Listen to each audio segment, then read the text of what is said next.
Good afternoon, students. Uh, let's begin today's lecture.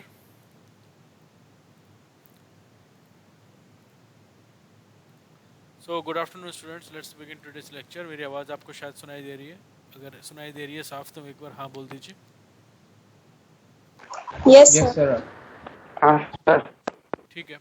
तो अब Yes, sir. Software design के बारे में पढ़ते हैं. ये अगली यूनिट है. So what is a design? Design is the first step in the development phase of any engineered product.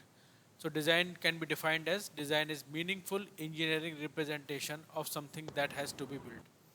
The thing which we have to build for the in the future, first we have to design it in the sense that all the requirement specification that has been done does needs now to be included in the main design. So here the design is meaningful engineering representation of something that has to be built. जो चीज़ हमको बनानी है future में, design उसका meaningful representation है, लेकिन कौन सा? Engineering representation.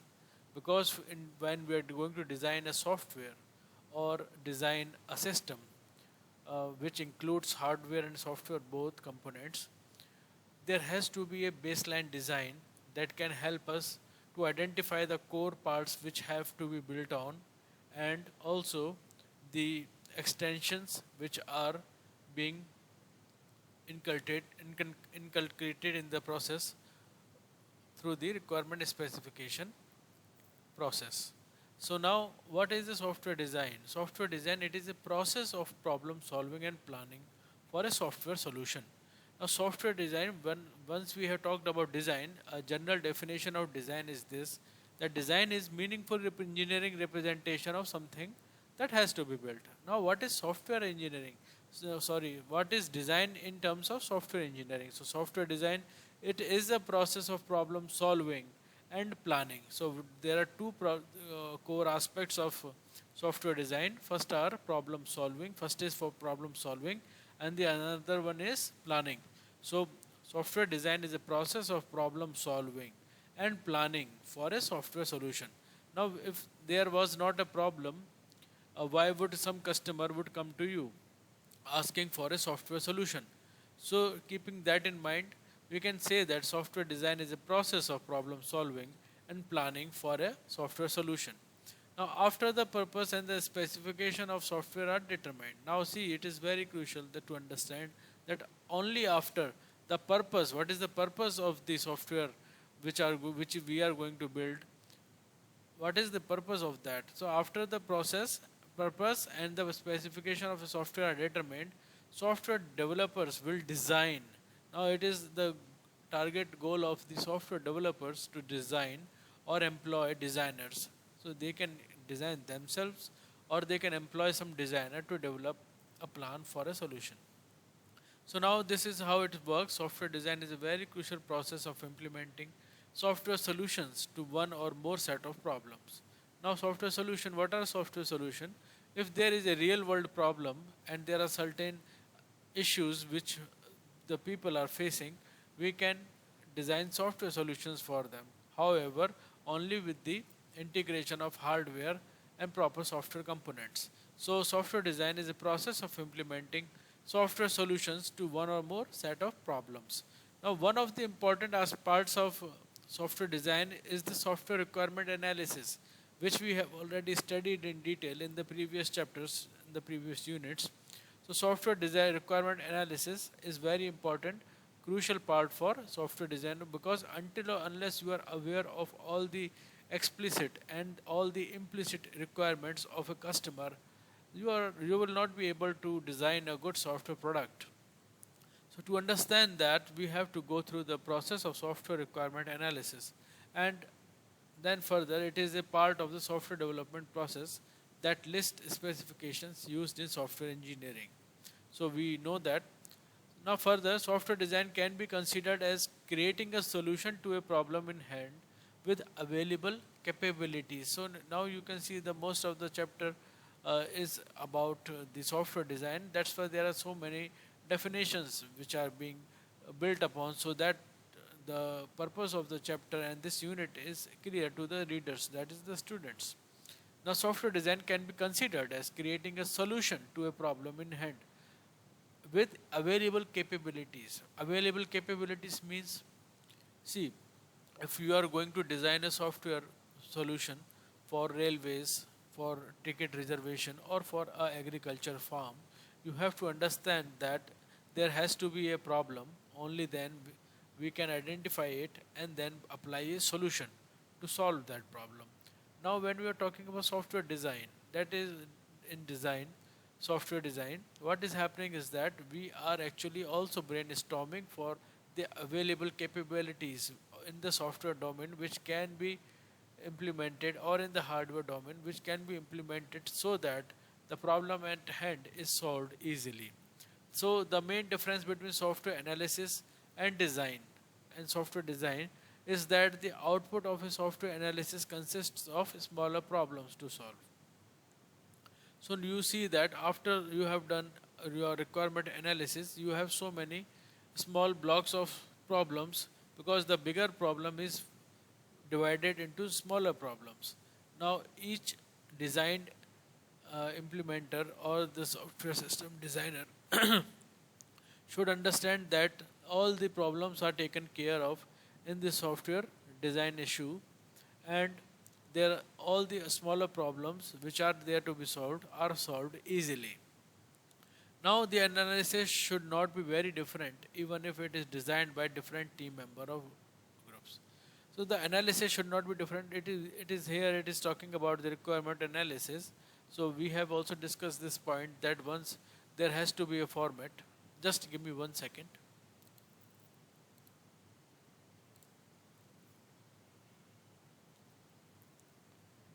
Hello.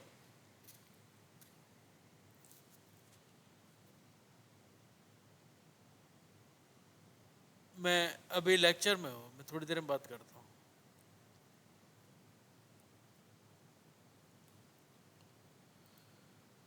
So software design is that the first, after the requirement analysis, you are going towards the design thing. The design focuses on the capabilities, and there can be multiple designs for the same problem. Now the software designs, what is the design actually focusing on? The design should focus on the capabilities of the software system, what the software system is able to perform, what are its capabilities, and there can be multiple designs for the same problem. So this, we can understand that there are so many problems, there can be n number of designs, but the best design is the one which integrates all the explicit and implicit problems which are narrated by the customer. And a good design is that design which is able to solve most of the problems in a single attempt. So when we're talking about the design, it always says that the design focuses on the capabilities. What all capabilities are you going to give in your system? And there can be multiple designs for the same problem depending on the environment that solution will be hosted. So this is how it is. Let's move further. Now, what is the designer's goal?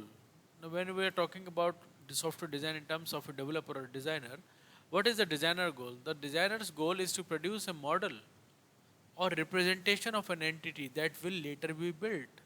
So, Wes, we have also studied about the model thing.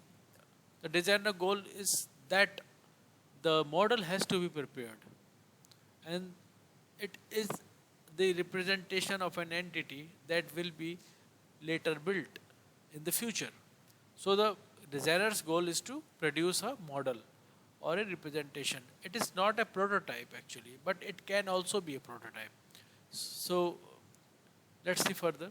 The process by which the model is developed combines intuition and judgment based on experience in building similar entities. So because a designer is an experienced person who understands the software design goals, so he uses his intuition and judgment used based on the experience which it has in building similar entities, a set of principles and or heuristics that guide the way in which the model evolves, a set of criteria that enables quality to be judged. and a process of iteration that ultimately leads to a final design representation. So, whenever you are going to a designer, or even an architect cannot give you a good home if he is not experienced. If it has not, it cannot actually make proper use of space if he has not got experience, and he cannot design until or unless he has a set of intuition and judgment based on that experience. So, similarly, the designer's goal is to produce a model or representation of an entity that will later be built. It's, the designer's goal in software engineering is equivalent to an architect's in a real life. So, what are the design considerations? What are the different aspects which we must consider when we are going to design a piece of software? So, let us see them. The first of all is compatibility. Now, what is compatibility? Whenever you are going for a marriage between a person, we are going for horoscopes and all those things. So, what is the use of the all those activities which are performed before a marriage? The answer is compatibility. To find the compatibility between the future husband and the groom. Sorry, the future husband and the bride. So, the compatibility here in terms of software engineering is, it is the software is able to operate with the product that are designed for interoperability with another product. So, for example, a piece of software may be backward compatible with an older version of itself. Now, what does compatibility means? Compatibility means the ability to adjust one's functions with respect to another person or another entity. So, the software which you are building, if it is able to integrate itself in the existing hardware scenario, also on the software scenario, then we will say that the particular software has been highly compatible. So, this is how compatibility is there. The example has been stated where it says that the piece of software may be backward compatible with an older version of itself. For example, if I'm migrating to Windows Vista from Windows XP, so if the softwares which were working on Windows XP, if they are not able to work on Windows Vista, I may never be able to consider Windows Vista as my new operating system. So this is the compatibility thing. This is known as the backward compatibility, when a certain software is able to run on an extended version of operating system. Right. So now let's see extensibility. What is extensibility? Extensibility, as the name suggests, it is the new capabilities that can be added to the software without major changes to the underlying architecture. So, what is extensibility? It is the function, it is the ability of a particular system to enlarge itself through integration with underlying architecture whenever the need arises. So, this is known as extensibility. And now, then, what is fault tolerance? Now, fault tolerance, it is the software is resistant. We all understand what tolerance is, that whenever there is some problem or there is some fault, the software must be able to maintain its integrity. So the software is resistant to and able to recover from component failures. So what are components? Whatever components were there in the software, if any of the component fails, then the software must be able to recover from it. So this is fault tolerance. Let us see what is maintainability. Maintain. What is being maintenance? What is maintenance? Whenever you are going to purchase a motorcycle or a car, what you are going to do is that you have to maintain it through certain services, more automobile services. Only then you will be able to maintain its engine's performance, you will be able to maintain its looks and similar things. So what is maintainability? Maintainability is also a function of also an extension, or you can also say it is also a function, it is a measure of how easily bug fixes and functional modifications can be accomplished. Now, functional modification is how you can actually alter the functioning capabilities of the software through a proper maintenance schedule. Now, high maintainability can be the product of modularity and extensibility.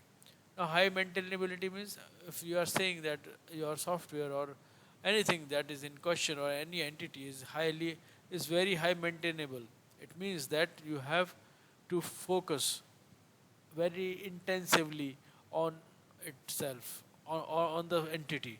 Now, here the entity is the software system, hence the high maintainability can be the product of modularity and extensibility. If you're maintaining a particular system, software system in this case, you have to take care of the modularity and extensibility both. Now, what is modularity? Now, the world has come actually, what is modularity? It is the resulting software comprises well-defined independent components, right? That leads to better maintainability, right? So, it actually tells us that the resulting software which is being built after the design is over, the resulting software comprises of well-defined independent components. Various modules are there. Here the components you can also read as modules. We have discussed what modules are in detail in previous lectures. That leads to better maintainability. Obviously, if there will be so many components and each separated by a particular set of values, you can actually maintain it very better, in a better sense. So the component could be then implemented and tested in isolation before being integrated to form a desired software system. So whenever, for let us take an example of a motorcycle manufacturing unit. Now the various components of the motorcycles are separately designed and integrated into a single motorcycle when the assembly line is on. Similarly, whenever there is a problem, it will be a problem with the engines, perhaps, or problem with the brake system, or problem with the clutch system, or problem with the meter, or problem with the battery. So each problem can be identified differently. But in the software case, it is also the same thing. Whenever you are going towards the software design, you are expected to divide your project into various independent components, which are called modules. And modularity, what is modularity? The inclusion of the concepts of component division into modules is known as modularity. Right? Now let us talk about reliability. Reliability is something which we all understand through through the definition of its this word itself, and that is, it is in terms of software. If you are going to understand it, it says that the software is able to perform a required function under stated conditions for a specified period of time. So this is reliability. When you are able to rely on your system, it means you are able to stop all other activities which you were doing, considering that the software system has been put in place, and now it is easier for anyone to take care of the same work which they were doing without the software system earlier, now through the software system. And only those systems will be reliable who are giving out good respect of the effort, right? So what all are the reliable systems here? The reliable system is the one which is actually giving the output performance as expected by the customer. Now reusability. Now what is reusability? Reusability is like whenever you are building a calculator software in the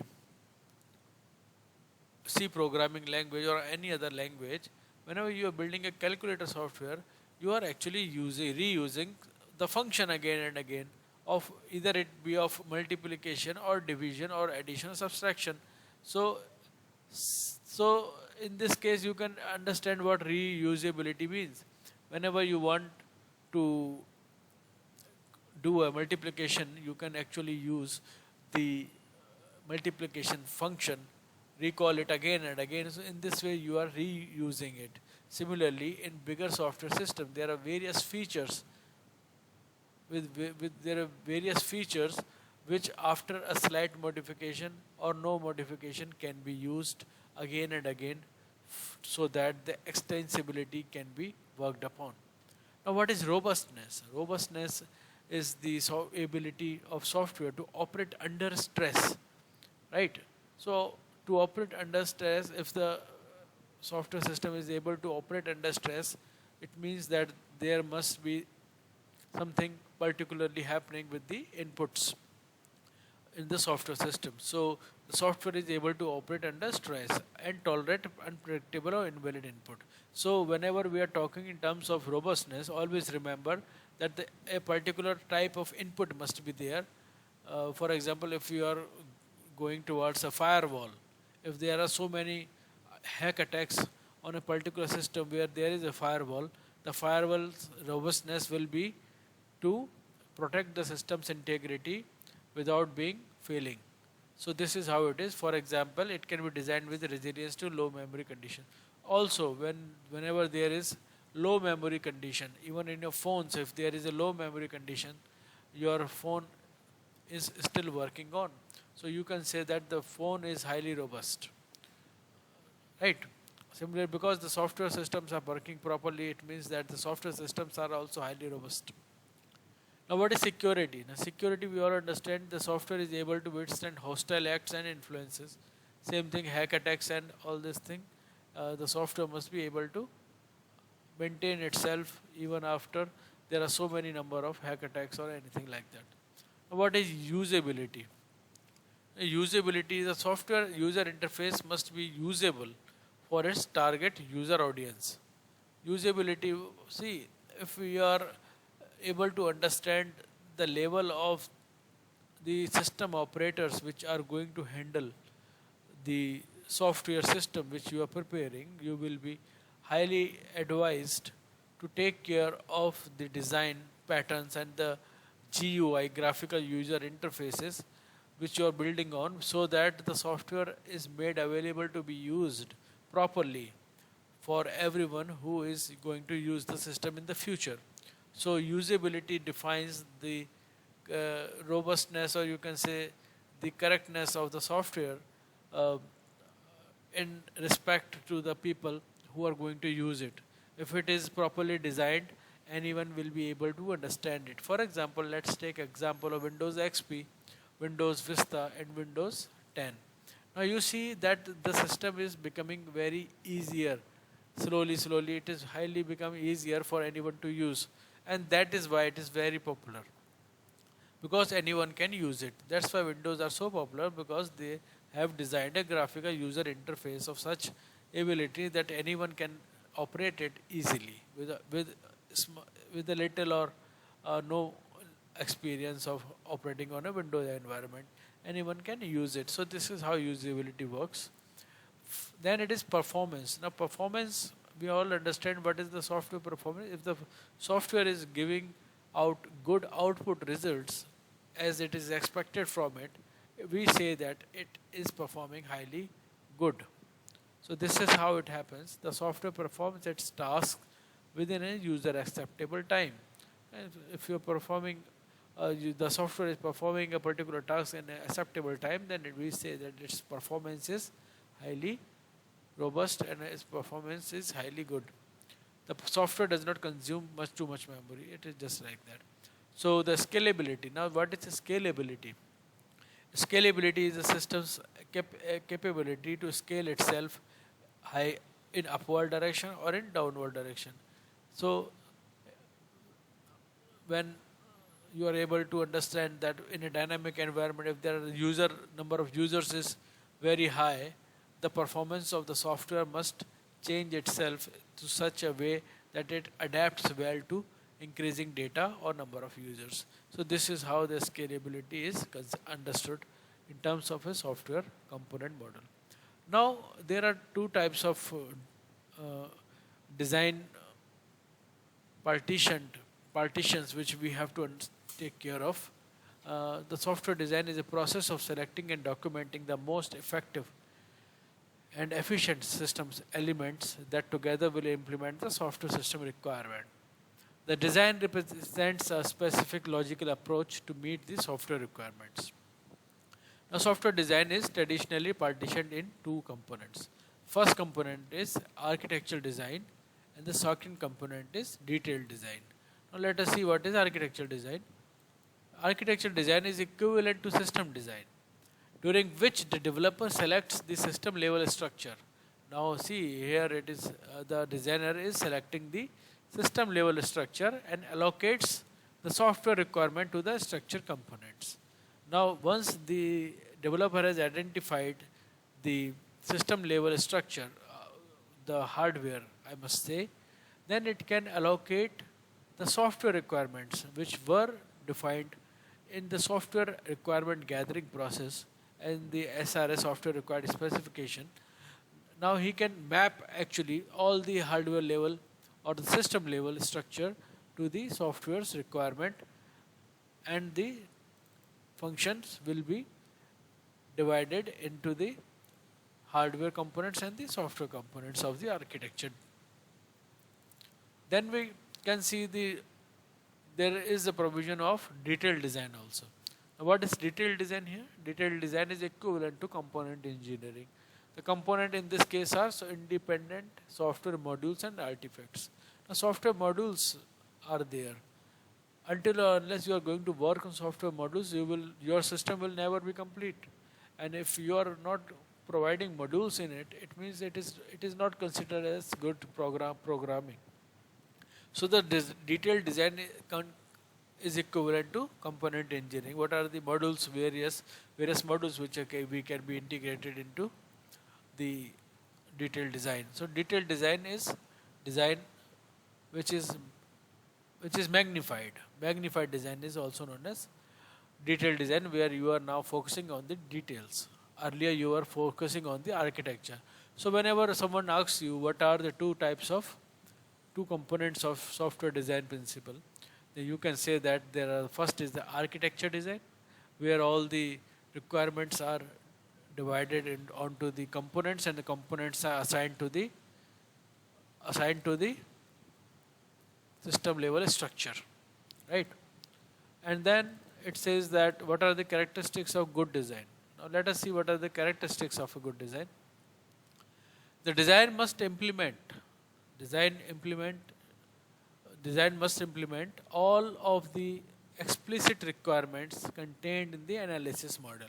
All the requirements which were directly told by the customer, they must be contained in this analysis model, right? And it must accommodate all of the implicit requirement desired by the customer. See, the customer will always come to you with two types of requirements. First, there will be explicit requirement which he will preemptively speak out, and you have to mention them in the SRS. And then there will be some types of implicit requirements also, which you have to find out through interrogation or through talking or through some type of aid like questionnaire or something.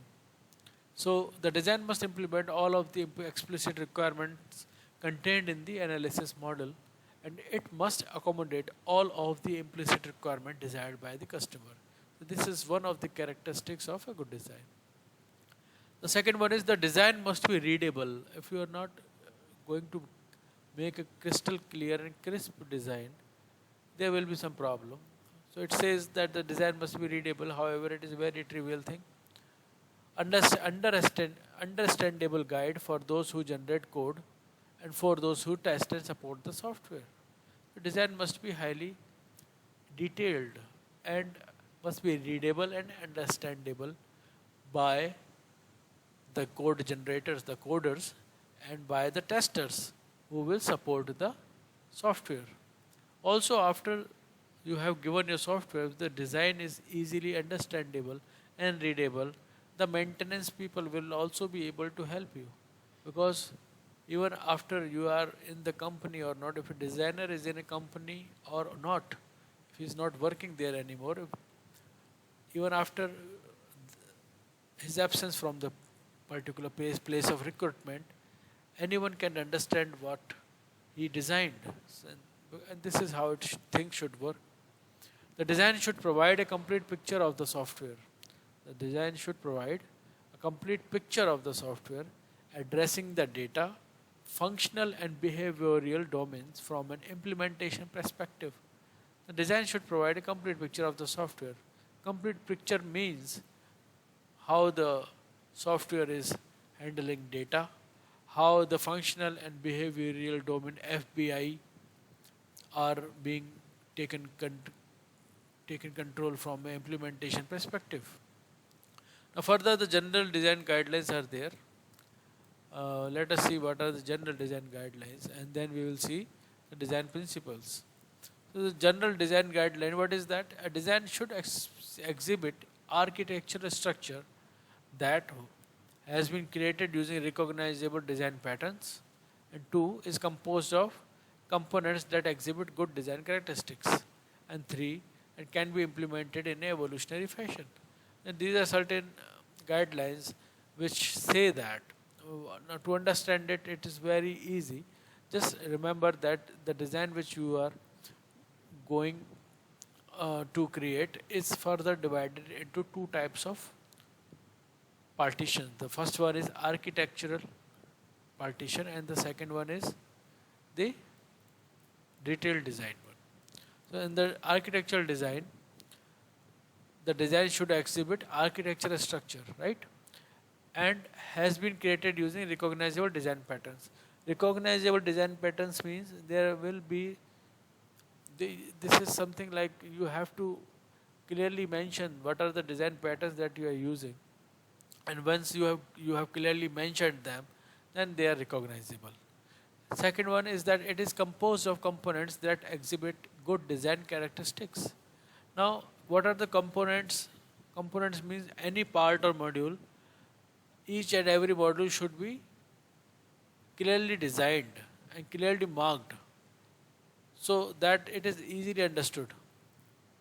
And then third, it can be implemented in an evolutionary fashion. Why? What is evolutionary fashion of implementation? It means that if you are going for a prototype type of development, then the prototype 1 will be an ancestor of the prototype 2, and similarly the prototype 2 will be an ancestor of the prototype 3. So in this way, if you are able to develop your software in an evolutionary fashion, it will be highly detailed, robust, and crisp in the sense that it is easily recognizable. All the components of it will be easily recognizable. Now further, logically partitioned into components that can perform specific tasks and subtasks. See, this is the design thing which we are talking about. And when we're talking about design, it means a good design. A good design is the one which clearly marks all the logically partitioned components, that is modules, that perform particular tasks and subtasks. If it is clearly mentioned, it becomes a general design, and it also becomes a good design. Now further, it leads to interfaces that reduce complexity of connections between modules with the external environments. Now, what are the interfaces? Interfaces are the external entities integrated to your software system through use of hardware. Now, if it is a good design, it should clearly identify all the interfaces, because if all the interfaces are highly uh, detailed and clearly mentioned, then it will obviously reduce the complexity of connections between modules and with the external environment. For example, if we are going for a railway ticketing system, or for whatever, what can be the, for example, let's try to find out in an agriculture farm, if the farmer wants to irrigate his farms using sensors and a software system, what all will be the interfaces? Interfaces will be the sensors which will be deployed to measure soil's water humidity, water content and humidity levels. Similarly, all other sensors to maintain, to to track the temperature and all those things, they will be the interfaces also. So in the design thing, if the interfaces are clearly marked and if the interfaces are clearly identified, then that clearly means that the design is a good design. Now when we are talking about the further points, let us see, derived using a repeatable method driven by information gathered during requirements. See the task, job of the requirement gather specification, software requirement specification document was to identify all the requirements and to derive a system, to create a system that contains all the further divisions of the requirements defined into modules which perform a particular task or a particular subtask. So a good design should be derived using a repeatable method driven by information gathered during requirement analysis. Now this would lead to data structure that are appropriate for objects to be implemented. This will further lead to data structures because once you have clearly identified what are the inputs and the outputs, you can actually, and the interfaces, you can actually further move into defining your data structures for the particular design specification for the software that has to be built upon. Now what are the design principles? Now let us see what are the design principles here. The design process should not suffer from tunnel vision. Tunnel vision means you have to take a holistic 360-degree view of the whole situation that is being handled, that is going to be handled by the software system. The the design should be traceable to the analysis model. Now, if we are going to do a back tracing of the design, it should go back to the software requirement process. The design should not reinvent the wheel. So, for example, if you are going to design a car, you are not going to reinvent the wheel because that wheel is already designed. It is already in the market. You can just take one wheel and apply it and affix it to your car. So this is how it is. If there is some modules or components which are available or which you have worked upon, they should not be reworked upon so that the time and cost can be saved. The design should exhibit uniformity and integration. There should be uniformity and integration in the design thing. Further, design should be structured to accommodate change. Now this means that the design should be highly modularized and structured to accommodate whatever change that is going to happen in the future. The design is not coding and coding is not design. This is a very important thing to understand. The design is not coding. Coding comes later. First the design is created and coding is not design. So you can understand what is the design procedure through this point number 6. Design is not coding and coding is not design. Easily understandable. Design should be reviewed to minimize conceptual errors. But there are many errors which come when you are conceptually designing a particular system. In order to review the design, you can easily sense what could be the errors that can be integrated, that can be implemented by the coder if the design is not good. So these all 7 were the design principles. So these have to be understood. So it says that this unit presents fundamental concepts that are applicable to all software design. So this is how it is. Now further, software design and software engineering. Let's see what is it. So design is a process of applying various techniques and principles for the purpose of defining and devise a process or a system in sufficient detail to permit its realization.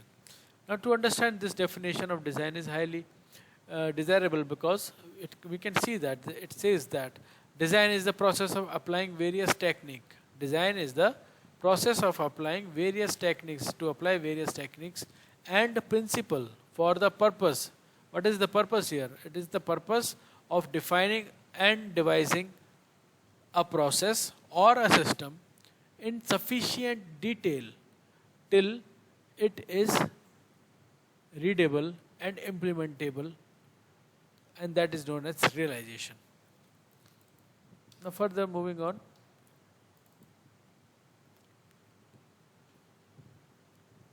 Now software design sits at the technical kernel of the software engineering process and is applied regardless of the development paradigm that is used.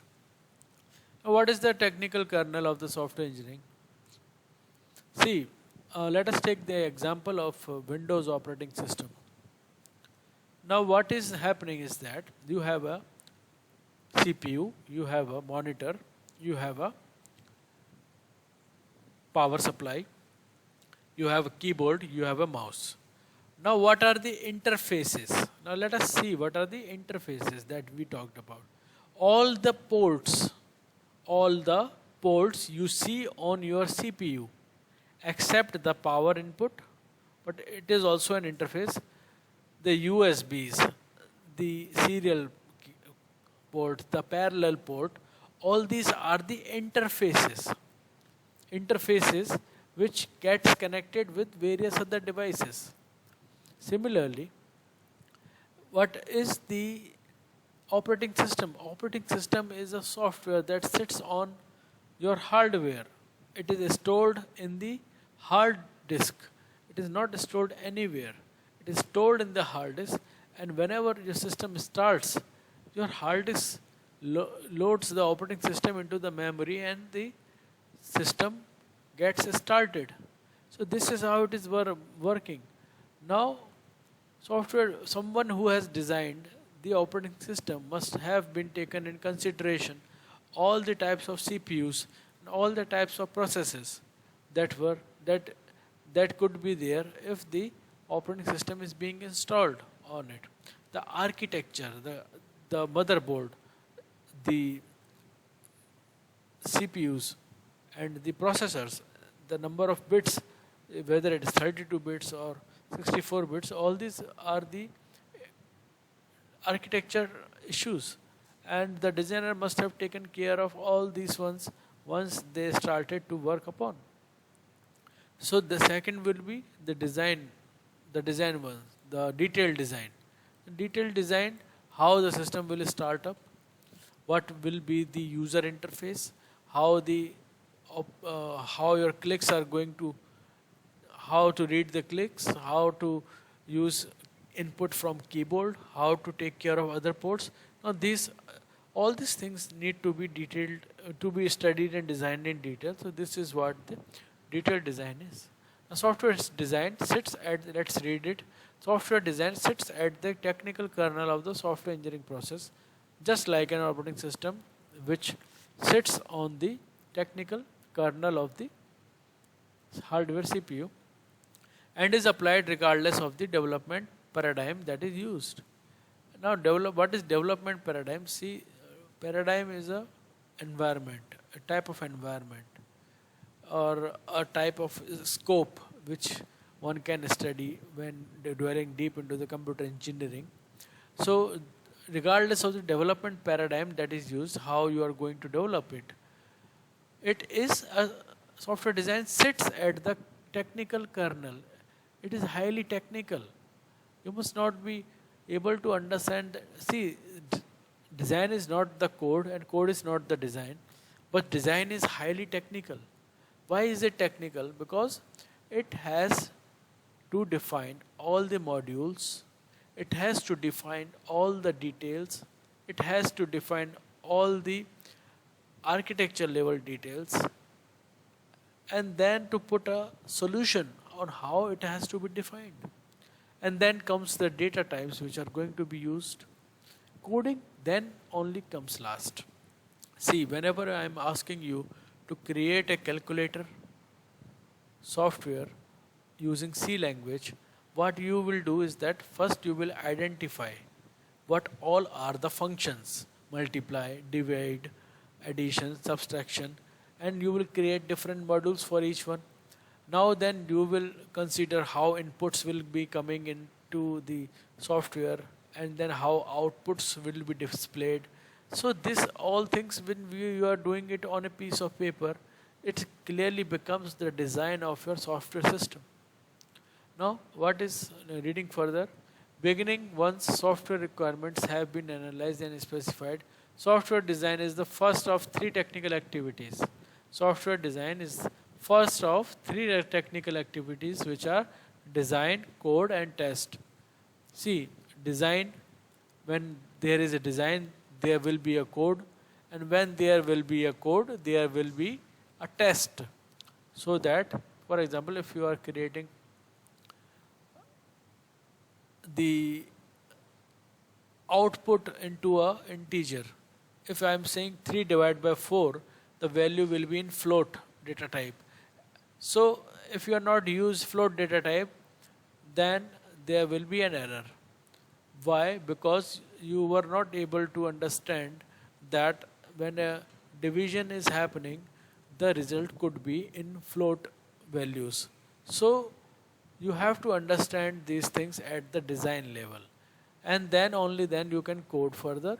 And once you have coded it, you test it so that the design is robust to different set of inputs that are required to build and verify the software.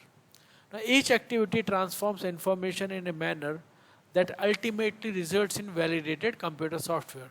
All these activities are transforming information only. The information which was gathered using the software requirement specification, and then are transforming information to a computer software. Now, the flow of information during this technical phase of the software engineering process is illustrated in figure 5.1. Let us see what is the figure 5.1. See, now you will be able to understand there are three basic things: design, code and test. Now, first of all, there will be design. What all will come there? Information model, functional model, FBI, behavioral model and other requirements, right, in the design thing. After the design thing, there will be coding, but the outputs from the design will be data design, architectural design, interface design and procedural design with component level design, right? All these things will go in coding part of the process. In the coding part of the process, the only program modules will come out. See, after you have coded, the components become modules. After you have coded, the components become modules. Now the program modules will be there. Now each and every module will be tested upon by the testers of the system. Now the testers of the system are testing it, and it will be further iterated and validated. Software will be the output of this process. So you can also see it once again. If there is any doubt, you can ask me right now. Okay, let's move on. The flow of information during this technical phase of the software engineering process is illustrated in 5.1. Now further, as we have remembered FBI, information, functional and behavior models will be there that will feed the design, and using number of, now you can see whatever that is in the this diagram, it is already explained over here. Now one more thing, design, code and test. All these three things absorb 75% or more of the cost of software engineering, excluding maintenance. We are not talking about the maintenance here, which happens after the software is deployed in its environment and the maintenance phase begins. So it is here that we make decisions that will ultimately affect the success of software implementation. As important, the ease with which software will be maintained. Right, so maintenance is some other thing.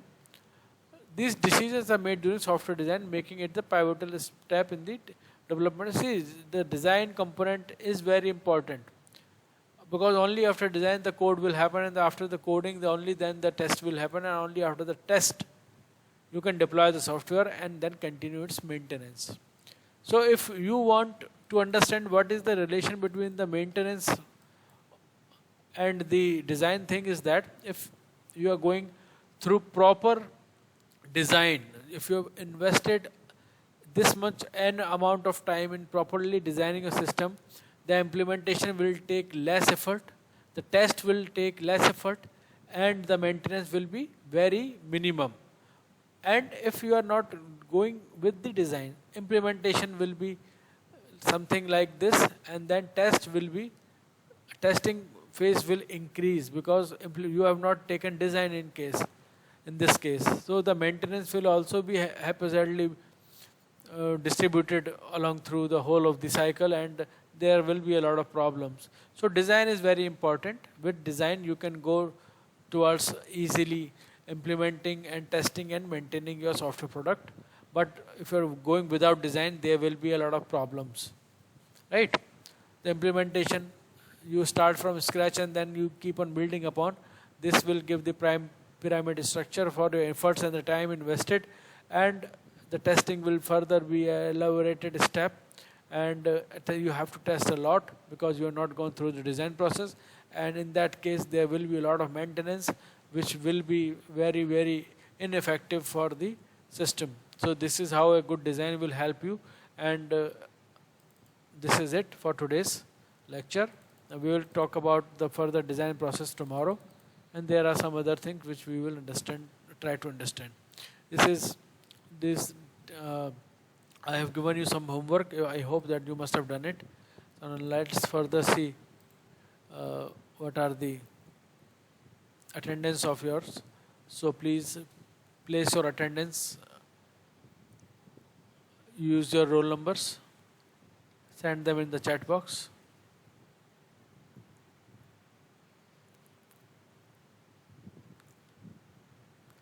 I am waiting for inputs from you of your roll number for the attendance. Yes. Once you have marked the attendance, you can leave. And please mark only your attendance.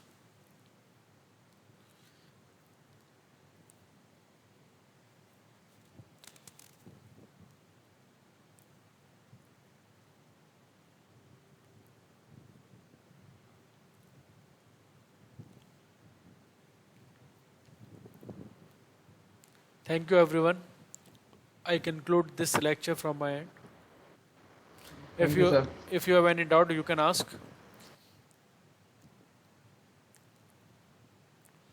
If you have any doubt or feedback, please give. If you have any doubt or feedbacks or suggestions, please let me know.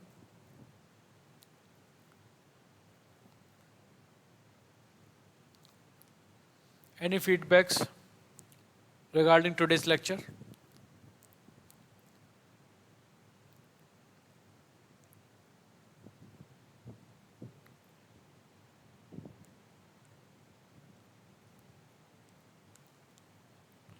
Okay. Thank you very much.